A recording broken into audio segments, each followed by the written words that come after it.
langsung dari yang Allah hormati Kecil Sekemukiman Penyang dan kepada panitia pemekaran Kecamatan Perung Tujuh pada hari ini, karena janji Bapak Bupati Pemilu juga Kecamatan Perung Tujuh di Pasir Aceh Tunau.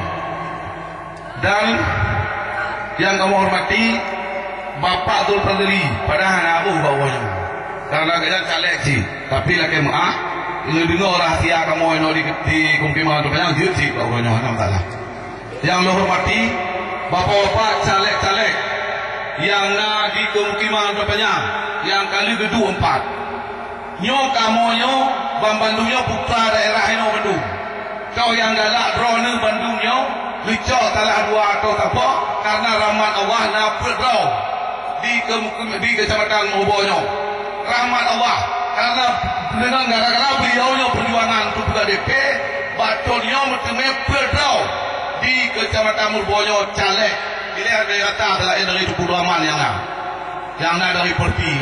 Jadi bauranya bapak-bapak ibu-ibu yang memuliakan ni tolong kalan kamu Bandung. Rumah anak kamu pegang lambak apa di Melabuh. Rumah kamu ini di Kemukiman Penyang. Tengah malam, pukul mana, siap kamu melayani apapun untuk ke depan. Tapi dipilih wajah-wajah kamu tor-tor yang 4, puru inam, puru agam, dipilih. Yang jin untuk pegang mewakili bapak-bapak UDPR.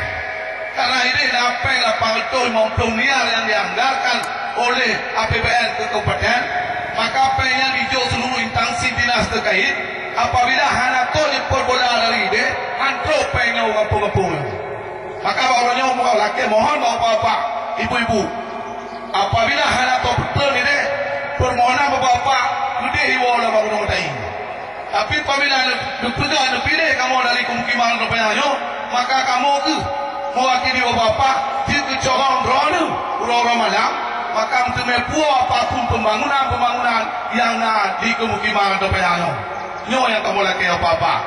Jadi maka kamu mohon dengan rendah hati dalam pernyataan tajingu DPR yang ada di Kecamatan Murpa maupun khusus di Kecamatan Penyang.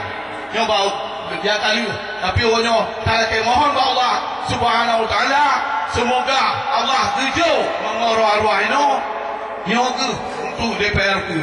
Jadi mungkin hanya kenalkan rawon no nalun syahidin karena sesuai dengan ijazah ubuya lo di PTC 4 bangunong lon rumah di Anugang mungkin nyogu kamu apabila dipilih ukurnya siap melayani siapapun apapun maupun pemerintah.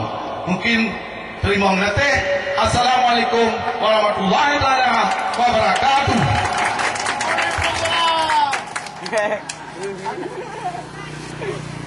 Kerja dunia. Budaya tu.